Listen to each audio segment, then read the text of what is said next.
Good morning students.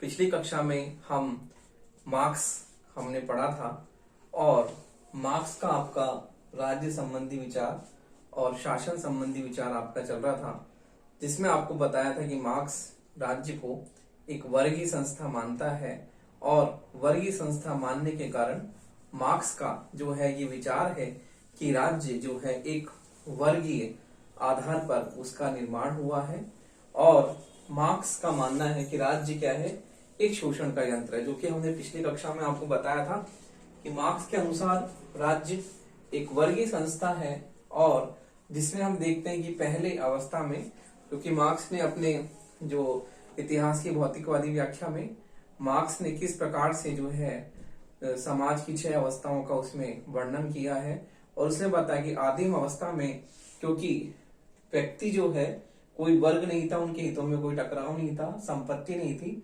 इसलिए वर्गीय जो है आधार जो है आदिम अवस्था में नहीं था। लेकिन संपत्ति का निर्माण हुआ, उस कारण से समाज 2 वर्गों में बट गया और दोनों के वर्ग के हितों में जो है हितों में विरोध होने के कारण निरंतर संघर्ष की स्थिति जो है सदैव उनमें व्याप्त चलती गई। तो इस प्रकार से हम देखते हैं कि इस प्रकार समाज जो है जैसे जैसे सभ्यता का विकास हुआ और मनुष्य ने उत्पादन के नए साधन बनाए, नई तकनीक विकसित की और इस प्रकार से जो है समाज में निजी संपत्ति का उदय होने के कारण समाज 2 वर्गों में बट गया। तो इस प्रकार मार्क्स कहता है कि ये 2 वर्ग जो है, एक शोषक वर्ग है और दूसरा शोषित वर्ग है। तो इस प्रकार से मार्क्स ये कहता है कि राज्य पूंजीपतियों के हाथों की कठपुतली है और पूंजीपति जिस प्रकार से चाहे उस प्रकार से वो है राज्य में अपने हितों के आधार पर प्रत्येक कार्य को कर सकते हैं। तो इस प्रकार मार्क्स का ये मानना है कि राज्य एक वर्गीय संस्था है, जिसमें मार्क्स के अनुसार हम ये देखते हैं कि उसमें पूंजीपति का हित सर्वोपरि है और किस प्रकार से मार्क्स ये कहता है कि पूंजीपति जो होते हैं वो राज्य के द्वारा श्रमिक वर्ग के अतिरिक्त मूल्य जो होता है उस पर अपना एकाधिकार स्थापित कर लेते हैं। तो इस प्रकार से मार्क्स जो है वो ये मानता है कि राज्य एक वर्गीय संस्था है और जो है शोषण का यंत्र, जिसमें श्रमिक वर्ग का शोषण होता है। तो इस प्रकार मार्क्स जो है राज्य की उत्पत्ति का कारण मानता है वर्ग विभेद। तो अगला हम पॉइंट देखते हैं। अगला पॉइंट है राज्य संबंधी विचार में कि मार्क्स जो है राज्य और शासन शोषण के यंत्र है। तो देखिए अगला पॉइंट है राज्य और शासन, राज्य और शासन शोषण के यंत्र है। राज्य और शासन शोषण के यंत्र है। तो देखिए मार्क्स का ये मानना है कि राज्य और शासन शोषण के यंत्र हैं, जिसके द्वारा पूंजीपति वर्ग जो है श्रमिक वर्ग का शोषण करता है। तो इस प्रकार मार्क्स का ये मानना है कि राज्य जो है पूंजीपति के हाथों में एक शोषण का यंत्र है। जिस प्रकार से जो है पूंजीपति अपने हित के लिए राज्य का प्रयोग करना चाहते हैं, वो उस प्रकार से उस अपने हित जो है राज्य की दंडात्मक शक्ति के द्वारा अपने हितों की जो है मुख्य रूप से वो उनकी किसी प्रकार से भी हम देखते हैं कि उनके हितों की पूर्ति होती है। तो इस प्रकार मार्क्स का यह मानना है कि राज्य और शासन क्या है, शोषण के यंत्र हैं, क्योंकि मार्क्स राज्य को शोषण का यंत्र मानता है। तो देखिए मार्क्स राज्य को शोषण का यंत्र, राज्य को शोषण पर आधारित मानता है, राज्य को शोषण पर आधारित मानता है, आधारित मानता है।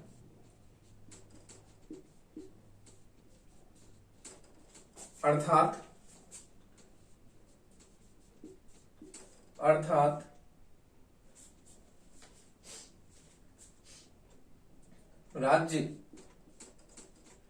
राज्य एक साधन है, राज्य एक साधन है जिसके द्वारा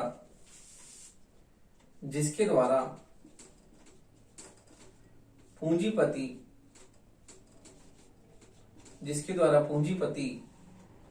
श्रमिक वर्ग का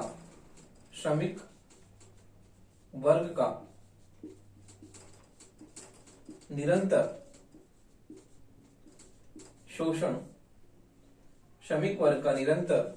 शोषण करता है।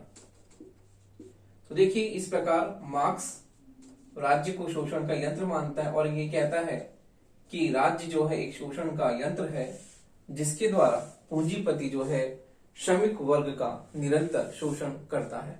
तो इस प्रकार से मार्क्स का ये मानना है कि राज्य की शक्ति और साधनों पर पूंजीपतियों का जो है आधिपत्य होता है और राज्य के साधन और शक्तियों पर, तो देखिए राज्य की शक्ति और साधनों पर जो है सामंत वर्ग का आधिपत्य होता है और पूंजीपति वर्ग राज्य की सहायता से श्रमिक वर्ग का शोषण करता रहता है। तो इस प्रकार से राज्य के सामंत वर्ग का जो है राज्य की शक्ति और साधनों पर, देखिए राज्य की शक्ति और साधनों पर, राज्य की शक्ति और साधनों पर पूंजीपति वर्ग का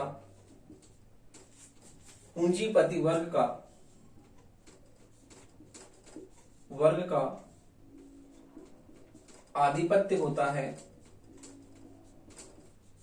पूंजीपति वर्ग का आधिपत्य होता है जिससे श्रमिक वर्ग का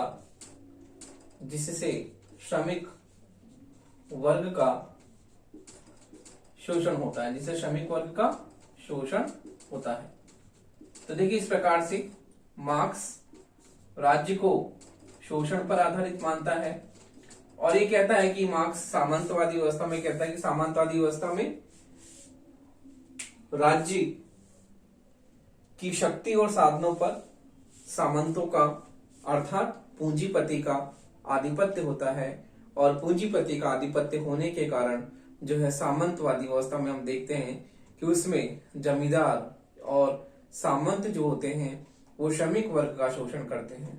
तो इस प्रकार मार्क्स का यह मानना है कि जो पूंजीपति वर्ग है वो राज्य को एक साधन के रूप में जो है प्रयोग में लेता है कि श्रमिक वर्ग के शोषण के लिए राज्य को वो है अपना एक महत्वपूर्ण साधन के रूप में उसका प्रयोग करता है। और किस प्रकार हम देखते हैं कि राज्य शक्ति और उत्पादन के साधनों पर पूंजीपति वर्ग का एकाधिकार होने के कारण श्रमिक वर्ग का जो है निरंतर शोषण होता रहता है। तो इस प्रकार मार्क्स जो है राज्य और शासन को शोषण का यंत्र मानते हैं कि पूंजीपति वर्ग के हाथों में जो है राज्य जो है एक शोषण का साधन है और उसके द्वारा पूंजीपति वर्ग जो है श्रमिक वर्ग का, मजदूर वर्ग का निरंतर शोषण करता रहता है। अगला पॉइंट हम देखते हैं। अगला पॉइंट है इसमें अंतरिम काल में सर्वहारा वर्ग का अधिनायकवाद। तो देखिए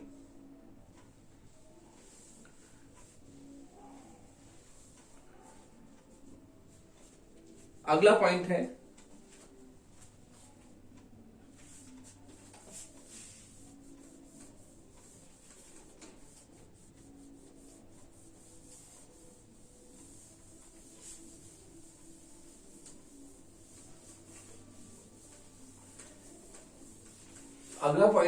अंतरिम काल में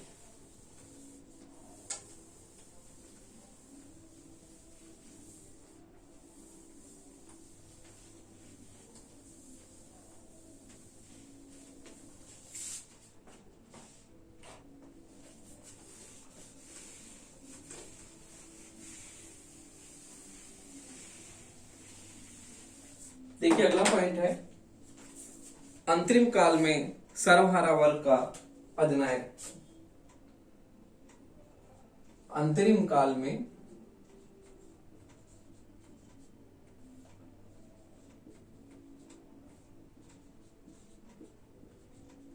सर्वहारा वर्ग का अधिनायक।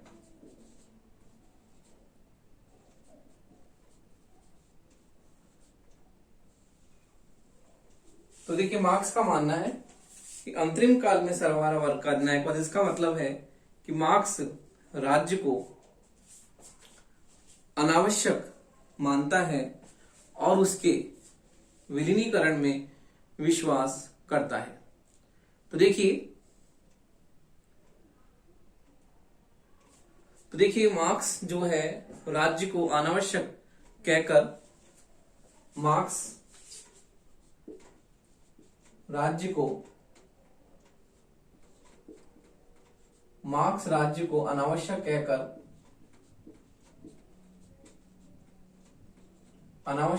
कहकर उसके विलीनीकरण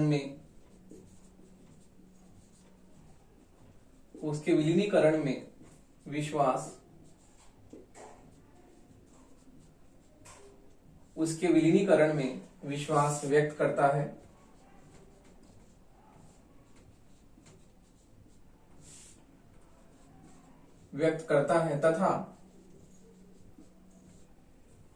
तथा उसके विलीनीकरण में विश्वास व्यक्त करता है तथा यह मानता है कि साम्यवादी क्रांति के प्रथम चरण में ही साम्यवादी क्रांति के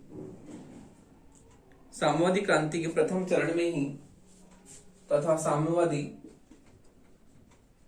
क्रांति के प्रथम चरण में ही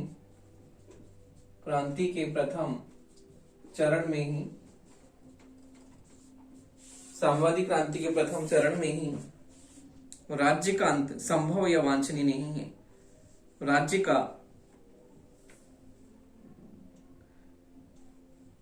राज्य का अंत संभव या प्रथम चरण में ही राज्य का अंत संभव या वांछनीय नहीं है। संभव या वांछनीय नहीं है। साम्यवादी क्रांति के बाद भी साम्यवादी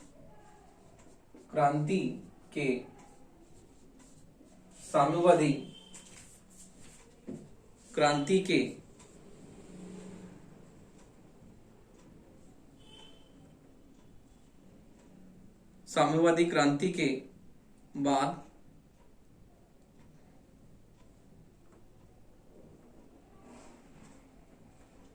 उसका मानना है कि संभव या वांछनीय नहीं है। सॉरी, ये पूंजीवाद के अंत के बाद है। पूंजीवाद के अंत के बाद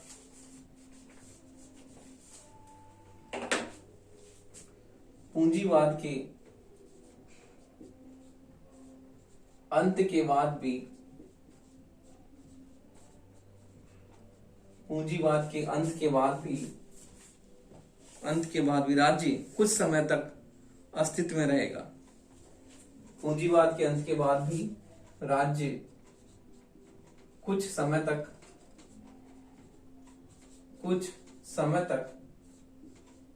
अस्तित्व में रहेगा।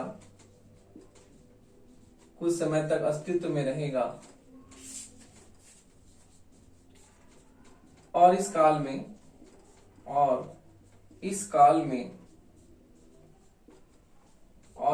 में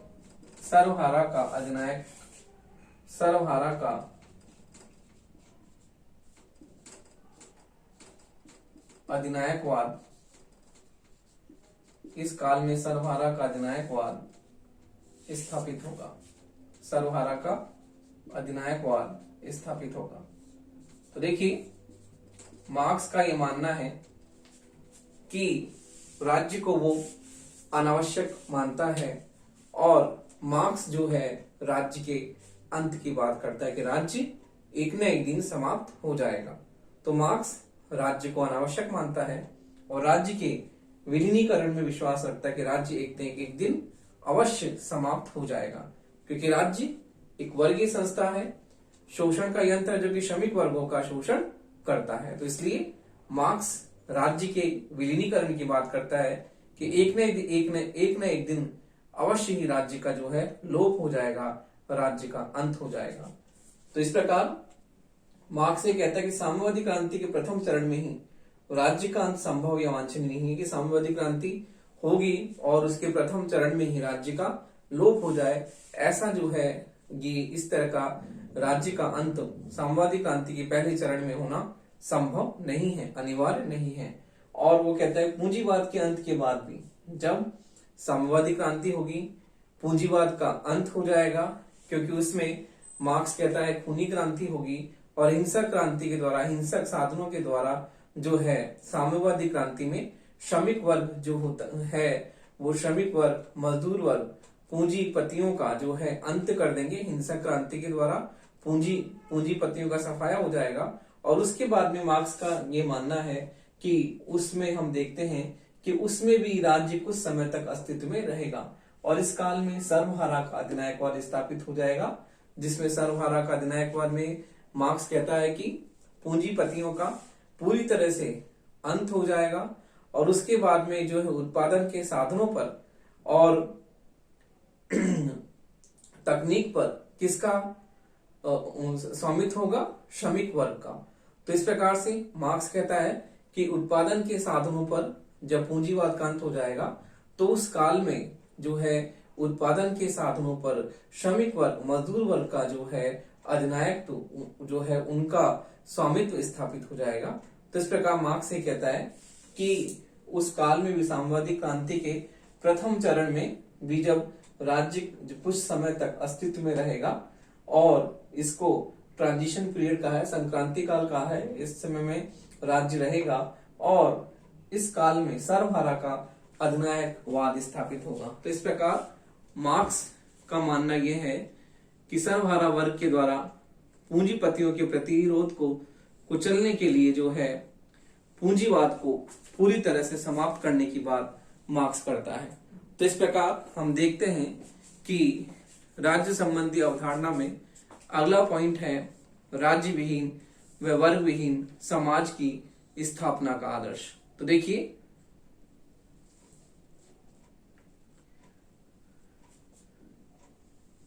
देखिए राज्य विहीन व वर्ग विहीन समाज की स्थापना का आदर्श। राज्य विहीन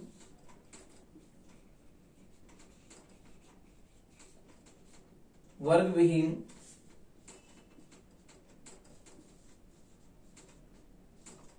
राज्य विहीन वर्ग विहीन समाज की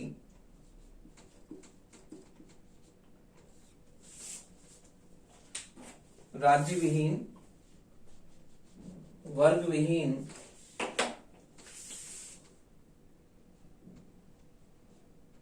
समाज की स्थापना का आदर्श।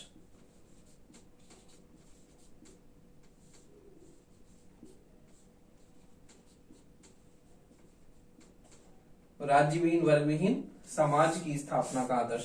तो देखिए मार्क्स का मानना यह है कि जब सर्वहारा का अधिनायकवाद आ जाएगा तो उस समय जो है वर्ग विहीन समाज की स्थापना होगी। तो मार्क्स ये कहता है कि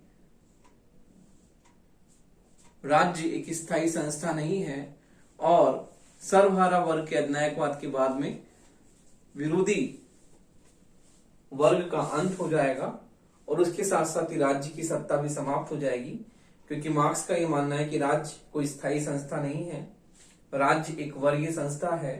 और जब सर्वहारा के अधिनायकवाद के बाद में जब वर्ग जो है वही पूरी तरह से नष्ट हो जाएगा तो समाज में कोई विरोधी वर्ग नहीं होगा, उस समय राज्य विहीन वर्ग विहीन समाज की स्थापना होगी।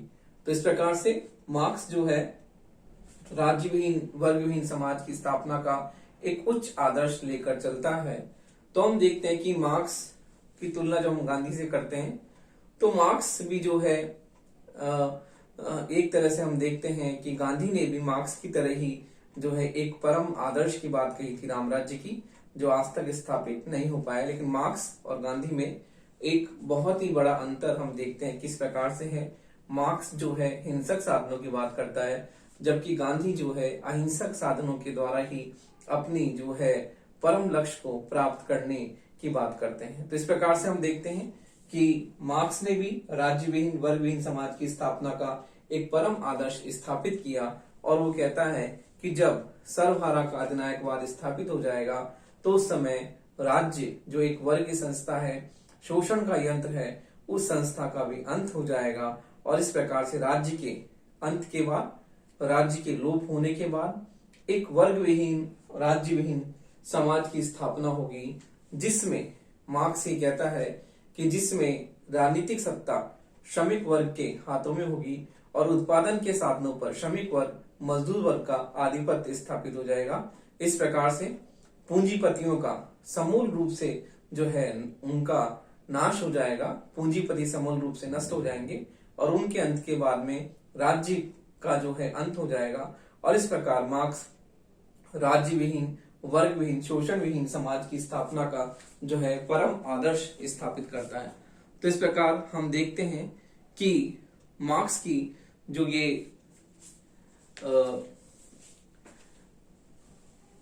कल्पना है वो एक तरह से कुछ आदर्श की प्राप्ति के लिए मार्क्स ने बताया है, जो कि आज तक स्थापित नहीं हो पाया। तो हम इसकी आलोचना देखते हैं कि मार्क्स के राज्य संबंधी सिद्धांतों की क्या आलोचना है।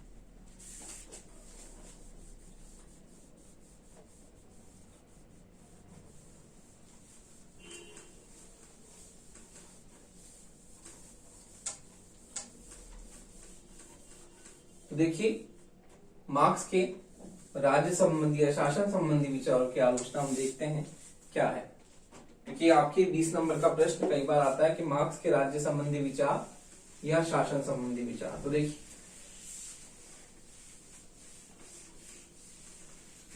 राज्य संबंधी या हम इसे शासन संबंधी अवधारणा भी कह सकते हैं, दोनों एक ही है। राज्य संबंधी या शासन संबंधी अवधारणा या शासन संबंधी अवधारणा।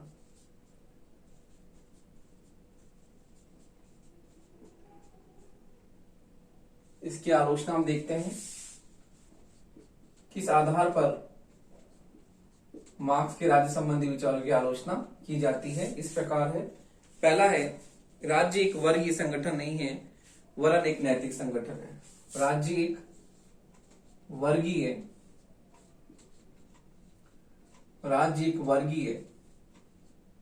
संगठन नहीं है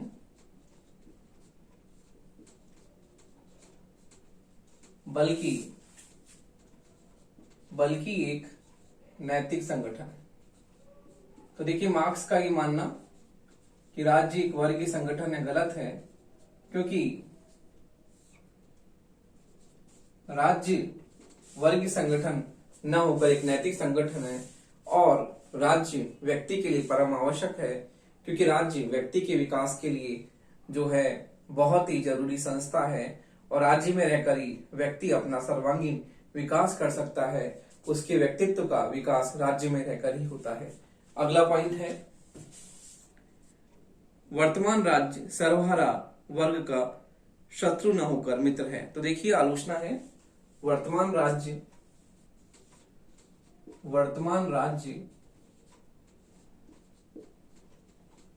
सर्वहारा वर्ग का शत्रु न होकर मित्र है,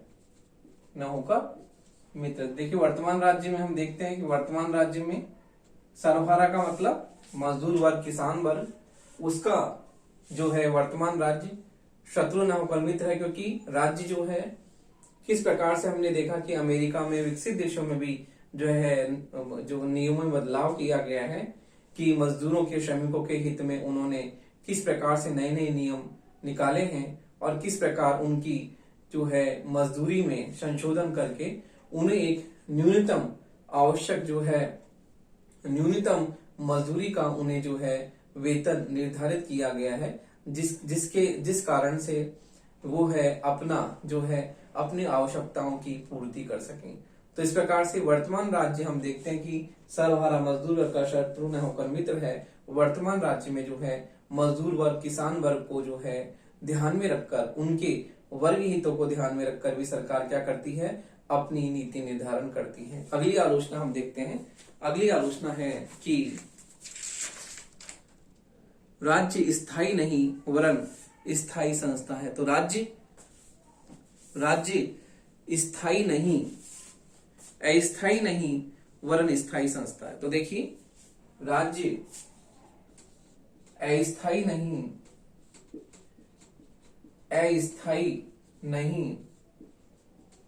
वरन स्थायी संस्था है। स्थायी संस्था, देखिए मार्क्स जो है राज्य को अस्थायी मानता है कि राज्य कभी ना कभी राज्य का अंत हो जाएगा, जबकि राज्य स्थायी संस्था है, क्योंकि अरस्तु ने भी बताया था कि राज्य जो है व्यक्ति के लिए बहुत ही आवश्यक है और व्यक्ति उसी में रहकर ही क्या कर सकता है, अपना सर्वांगीण विकास कर सकता है। इसलिए राज्य स्थायी न होकर स्थायी संस्था। अगला है, राज्य के विलीनीकरण की धारणा कपोल कल्पित है। तो देखिए, राज्य के विलीनीकरण की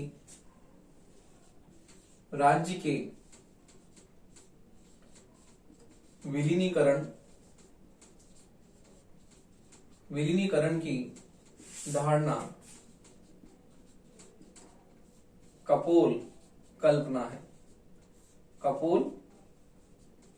है। तो देखिए, राज्य के विलीनीकरण की बात जो मार्क्स कहते हैं कि राज्य एक दिन ऐसा आएगा कि जिसमें राज्य का अंत हो जाएगा, राज्य पूरी तरह से समाप्त हो जाएगा। तो ये केवल एक कपोल कल्पना है। हम देखते हैं इतिहास में कभी भी ऐसा नहीं हुआ है कि राज्य का पूरी तरह से अंत हो गया हो, राज्य का पूरी तरह से सफाया हो गया हो। तो इसलिए मार्क्स के जो है राज्य संबंधी विचारों की हम आलोचना इस आधार पर करते हैं कि मार्क्स राज्य को जो है एक कपोल कल्पना एक के आधार पर राज्य के विलोप की बात करता है, राज्य के अंत की बात करता है। लेकिन हम देखते हैं कि वर्तमान में राज्य जो है बहुत ही महत्वपूर्ण है और राज्य का लोक कल्याणकारी स्वरूप जो है वर्तमान में इस बात का जो है प्रमाण देता है कि राज्य जो है बहुत ही अनिवार्य संस्था है और व्यक्ति के लिए आवश्यक है, क्योंकि व्यक्ति की आवश्यकताओं की पूर्ति राज्य के द्वारा ही होती है और राज्य व्यक्ति के सर्वांगीण विकास के लिए परम आवश्यक है।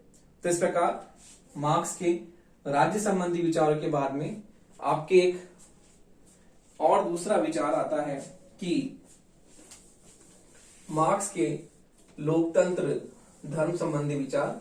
कई बार आपका 2 नंबर का प्रश्न पूछ लिया जाता है, तो उसमें हम देखते हैं कि मार्क्स ने किस प्रकार जो है प्रजातंत्र धर्म के बारे में जो उसने विचार प्रतिपादित किए हैं, वो कई बार आपके 2 नंबर के प्रश्न आ जाते हैं कि उसमें आपको 20 से 25 शब्दों में बताना होता है कि मार्क्स के प्रजातंत्र धर्म और राष्ट्रवाद के संबंध में विचार। तो देखिए, मार्क्स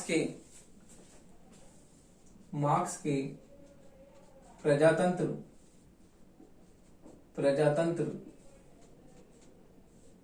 धर्म और राष्ट्रवाद संबंधी विचार, राष्ट्रवाद संबंधी विचार। तो देखिए, मार्क्स जो है, मार्क्स प्रजातंत्र धर्म और राष्ट्रवाद तीनों की आलोचना करते हुए इसे अस्वीकार करता है। मार्क्स प्रजातंत्र धर्म और राष्ट्रवाद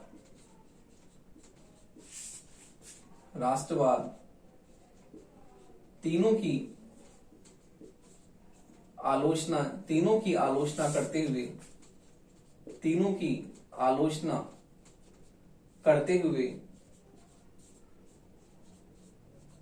इन्हें अस्वीकार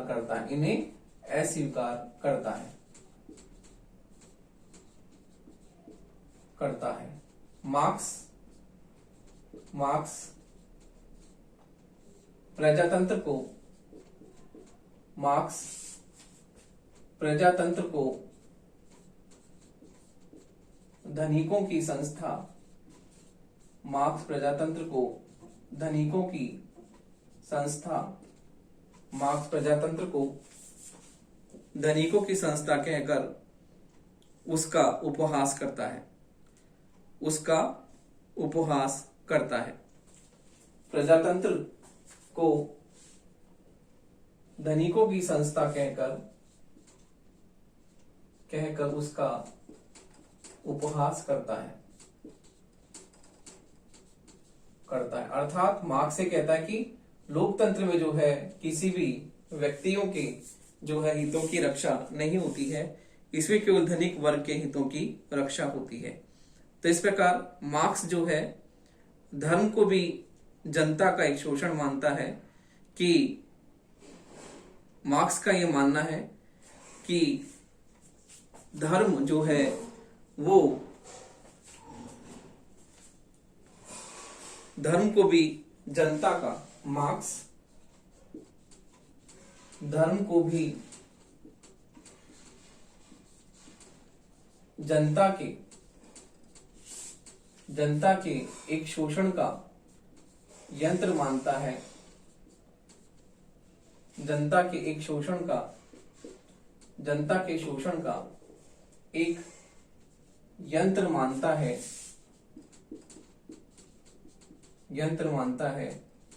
तथा धर्म को अफीम कहता है। धर्म को अफीम कहता है, अर्थात जिसने जैसा पी लिया उसके हिसाब से उसका वर्णन कर दिया। तो धर्म की भी आलोचना मार्क्स करता है। इसी प्रकार से मार्क्स राष्ट्रवाद को भी अस्वीकार करता है, और जो है वो मार्क्स राष्ट्रवाद को अस्वीकार करता है, राष्ट्रवाद को अस्वीकार करता है,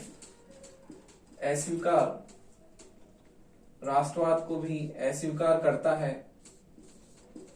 करता है और कहता है विश्व के मजदूरों एक हो जाओ, विश्व के मजदूरों एक हो जाओ। तो देखिए इस प्रकार मार्क्स तीनों का जो है धर्म, प्रजातंत्र और राष्ट्रवाद का जो है आलोचना करता है। प्रजातंत्र को धनिकों की संस्था मानता है कि इसमें किसी सामान्य जनता को कोई कल्याण नहीं होता, केवल धनिकों का जो है इसमें कल्याण होता है, धनिकों की संस्था है। धर्म को भी वो जनता के शोषण का यंत्र मानता है। धर्म अफीम है, जिस व्यक्ति ने पी लिया, जैसे अफीम को पीने के बाद में व्यक्ति जो है पागल जैसा हो जाता है, तो इस प्रकार से धर्म को भी वो यही मानता है। और राष्ट्रवाद को भी अस्वीकार करता है, कहता है कि विश्व के मजदूरों एक हो जाओ। तो इस प्रकार मार्क्स जो है प्रजातंत्र, धर्म और राष्ट्रवाद तीनों की जो है आलोचना करते हुए इन्हें अस्वीकार करता है।